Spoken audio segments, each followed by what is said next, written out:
이 시간에는 베드로후서 1장 12절에서 21절의 말씀으로 강해를 시작하겠습니다. 그러므로 너희가 이것을 알고 이미 있는 진리에 섰으나 내가 항상 너희로 생각하게 하려 하노라 그랬습니다. 이 말씀의 뜻을 알아보겠습니다. 요한복음 3장 16절에 하나님이 세상을 이처럼 사랑하사 독생자를 주셨으니 이는 저를 믿는 자들마다 멸망치 않고 영생을 얻게 하려 하심이라 그랬습니다. 예수 그리스도의 대속의 은혜를 믿는 자는 영생을 얻는 진리에 선 것을 일컬어 그러므로 너희가 이것을 알고 이미 있는 진리에 섰다고 하는 것입니다.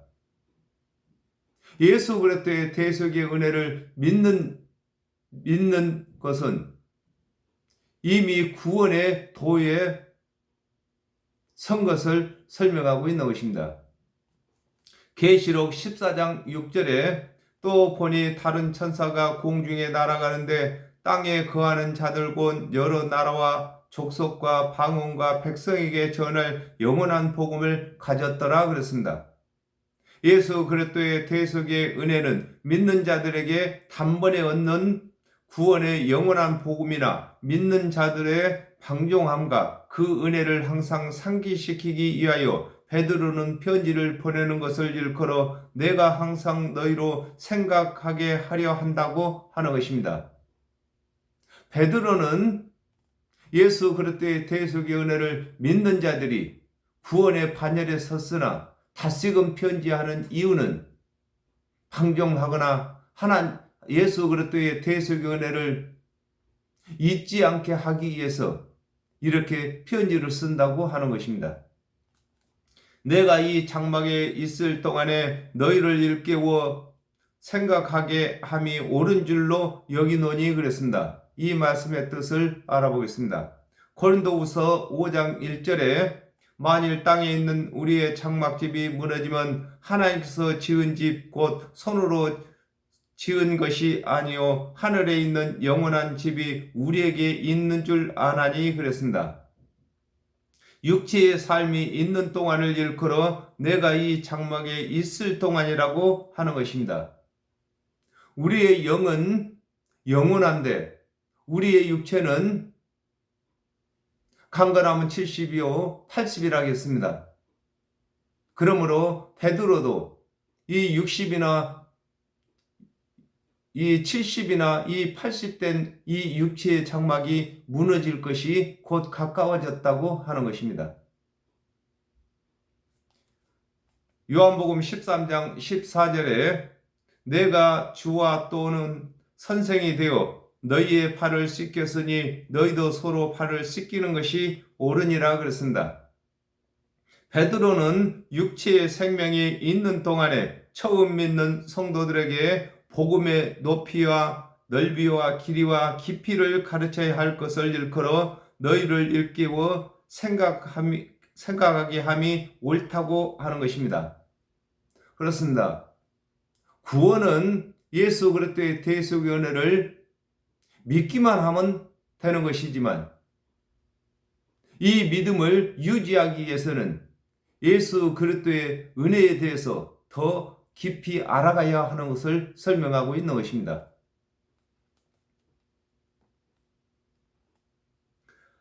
이는 우리 주 예수 그리스도께서 내게 지시하신 것 같이 나도 이 장막을 벗어날 것이 임박한 줄을 알미라 그랬습니다. 이 말씀의 뜻을 알아보겠습니다.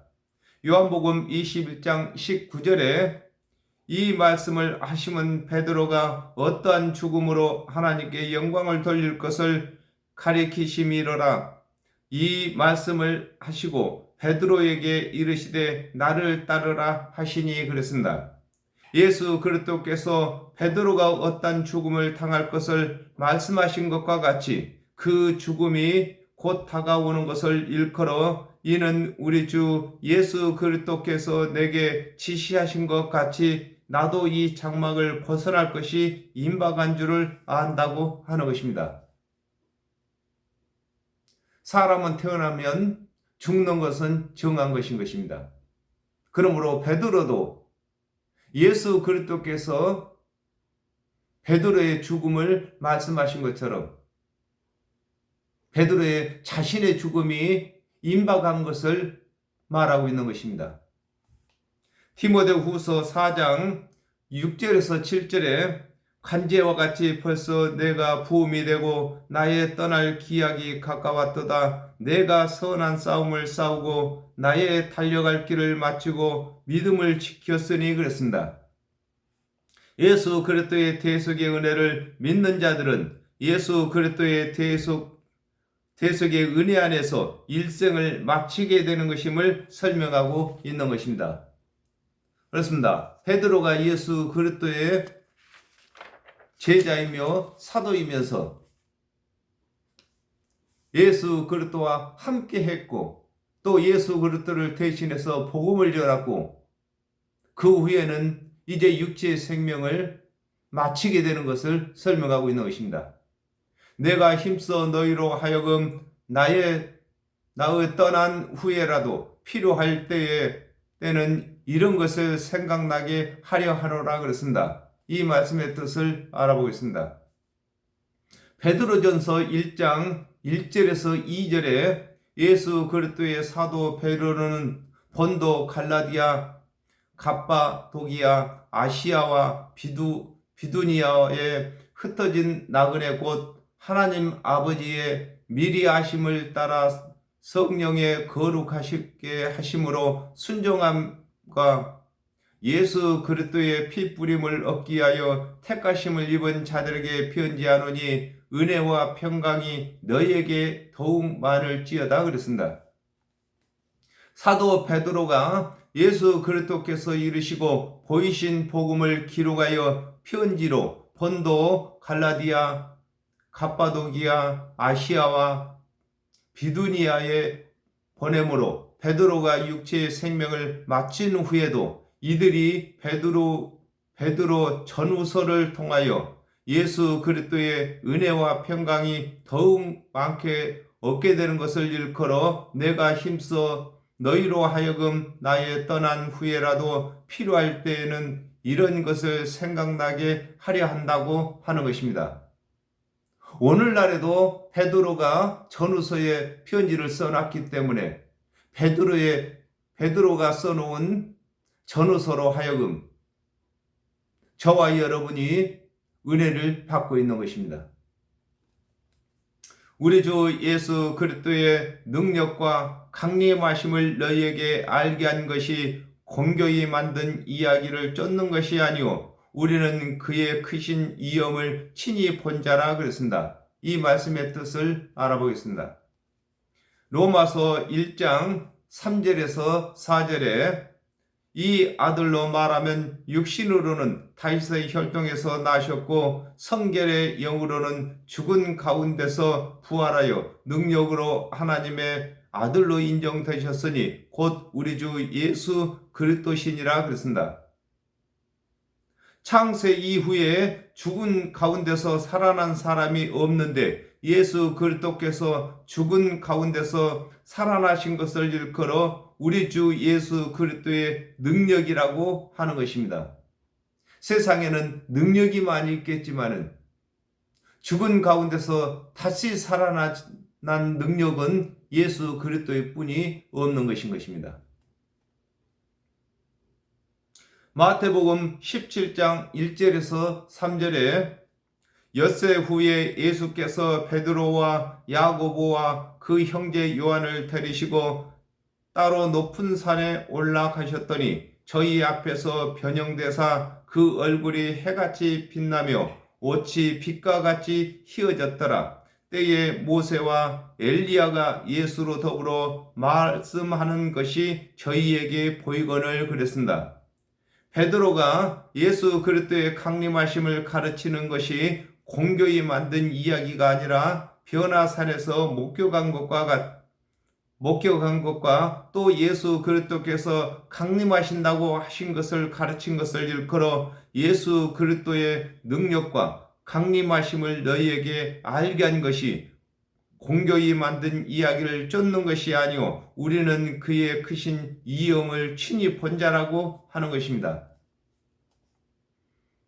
예수 그리스도께서 베드로와 야고보와 요한을 데리시고 높은 산에 올라가셨을 때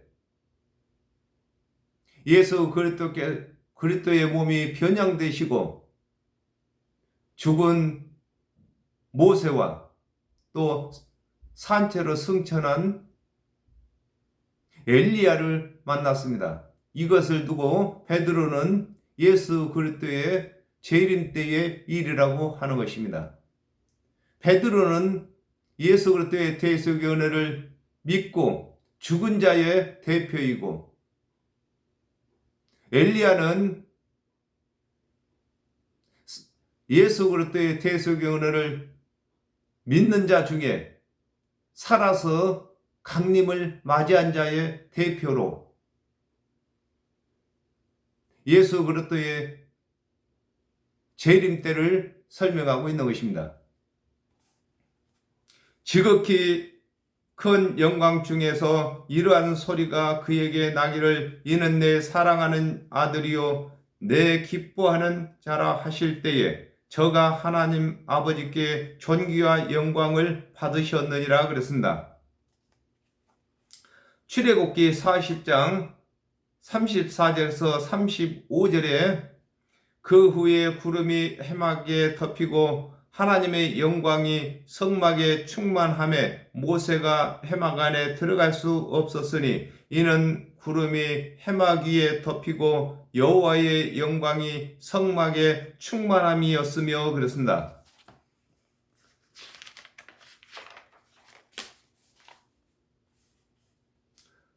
하나님의 임재가 구름으로 말미암아 충만하게 나타나신 것을 일컬어 지극히 큰 하나님의 영광이라고 하는 것입니다. 그렇습니다. 하나님은 영이시라 보이지 아니하시지만 빛난 구름이 덮이고 연기가 가득히 채워지므로 모세가 성막 안에 들어갈 수 없었던 것처럼 변화산에서도 빛난 구름이 덮이고 하나님의 임재가 가득한 것을 두고 하나님의 영광이라고 하는 것입니다. 마태복음 17장 5절에 말할 때에 호련히 빛난 구름이 저희를 덮으며 구름 속에서 소리가 나서 가로되 이는 내 사랑하는 아들이요 내 기뻐하는 자니 너희는 저의 말을 들으라 하는지라 그랬습니다. 예수께서 하나님의 아들로 또 그리스도로 하나님께 인정을 받으신 것을 일컬어 저가 하나님께 존귀와 영광을 받았다고 하는 것입니다. 예수께서 친히 하나님으로 하여금 하나님의 아들이신 것과 또 그리스도가 되신 것을 인정받은 것을 두고 존귀와 영광을 받았다고 하는 것입니다. 이 소리는 우리가 저와 함께 거룩한 산에 있을 때에 하늘에서 나옴을 들은 것이라 그랬습니다. 이 말씀의 뜻을 알아보겠습니다. 이사야 2장 2절에 말일에 여호와의 전에 산이 모든 산 꼭대기에 굳게 설 것이요 작은 산 위에 뛰어나리니 만방이 그리로 모여들 것이라 그랬습니다. 하나님의 말씀이 있는 곳을 일컬어 이 소리는 우리가 저와 함께 거룩한 산에 있을 때에 하늘로서 나옴을 들은 것이라고 하는 것입니다.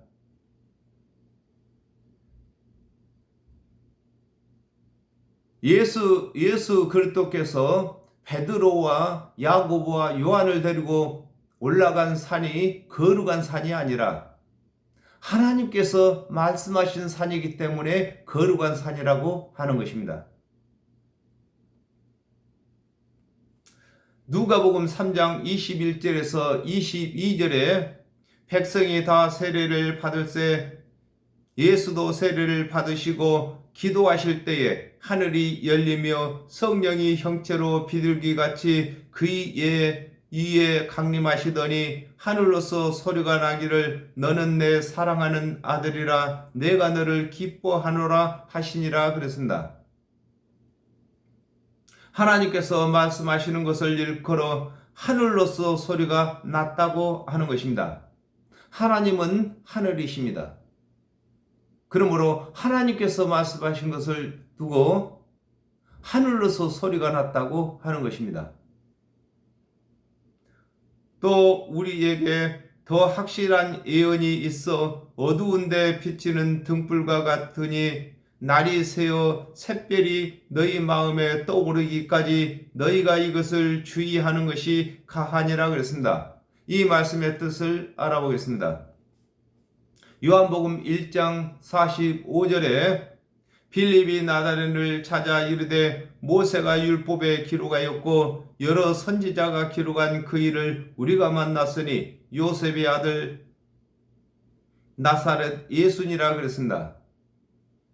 율법과 여러 선지자가 기록한 성경을 일컬어 또 우리에게 더 확실한 예언이 있다고 하는 것입니다.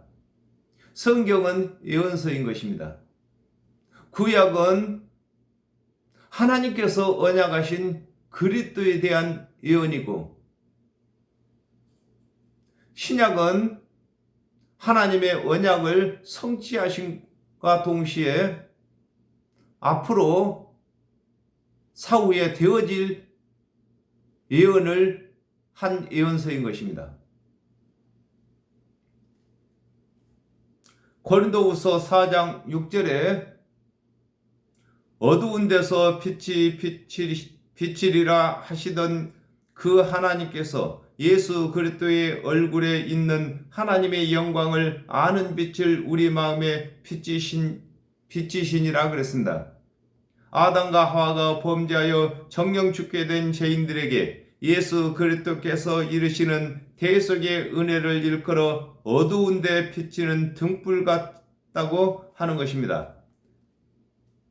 어두울 때에 등불이 유일하게 길을 찾아가는 도구가 되는 것처럼 아담과 하와가 범죄한 이후에 죄의 밤을 맞은 우리에게 천국을 찾아가는 도구가 오직 예수 그리스도의 대속의 은혜뿐인 것을 설명하고 있는 것입니다.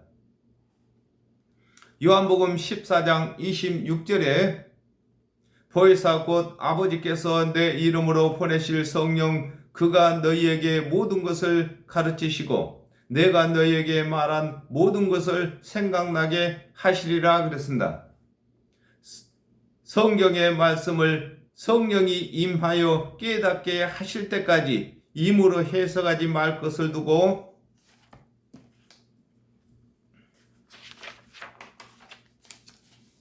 날이 새어 샛별이 너희 마음에 떠오르기까지 너희가 이것을 주의하는 것이 가하다고 하는 것입니다. 성경은 아무나 예수 그리스도의 대속의 은혜를 믿은 자라고 해석하는 것이 아니라 성령이 임해야만 성령께서 생각나고 기억나게 하시는 것과 또 성령의 가르침을 받아야만 성경을 해석할 수 있는 것을 설명하고 있는 것입니다. 먼저 알 것은 경의 모든 애언은 사사로이 풀 것이 아니니 그랬습니다. 이 말씀의 뜻을 알아보겠습니다. 요한복음 5장 39절에 너희가 성경에서 영생을 얻는 줄 생각하고 성경을 상고하거니와 이 성경이 곧 내게 대하여 증거하는 것이로다 그랬습니다. 성경은 모든 사건 속에 예수 그리스도를 비밀로 숨겨놓은 것이므로 예수 그리스도를 증거하는 말씀으로 풀어야 할 것을 일컬어 먼저 알 것은 경의 모든 예언은 사사로이 풀 것이 아니라고 하는 것입니다. 디모데전서 2장 4절에 하나님은 모든 사람이 구원을 받으며 진리를 아는 데 이르기를 원하시느니라 그랬습니다. 성경의 말씀은 사사로이 개인의 사건이 아니라 모든 사람이 구원을 받는 말씀으로 풀어야 할 것을 설명하고 있는 것입니다. 그렇습니다. 성경은 이 세상 모든 사람한테 적용이 되도록 풀어야 하는 것입니다.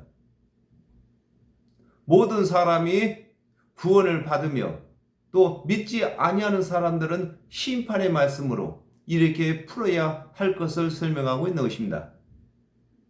예언은 언제든지 사람의 뜻대로 낸 것이 아니요 오직 성령의 감동하심을 입은 자들이 하나님께 받아 말한 것임이니라 그랬습니다. 이 말씀의 뜻을 알아보겠습니다. 디모데후서 3장 16절에서 17절에 모든 성경은 하나님의 감동으로 된 것으로 교훈과 책망과 바르게 함과 의로 교육하기에 유익하니 이는 하나님의 사람으로 온전케 하며 모든 선한 일을 행하기에 온전케 하려 함이니라 그랬습니다. 성경은 하나님의 감동을 입은 자들이 기록한 것이므로 성령의 감동을 입어야 해석하게 되는 것을 설명하고 있는 것입니다. 성경을 쓸 때도 기록할 때도 하나님의 감동으로 쓰였기 때문에 이것을 해석할 때에도 성령의 감동함을 받아야만 해석할 수 있다는 것입니다. 사도행전 1장 8절에 오직 너희에게 성령이 임하시면 너희가 권능을 받고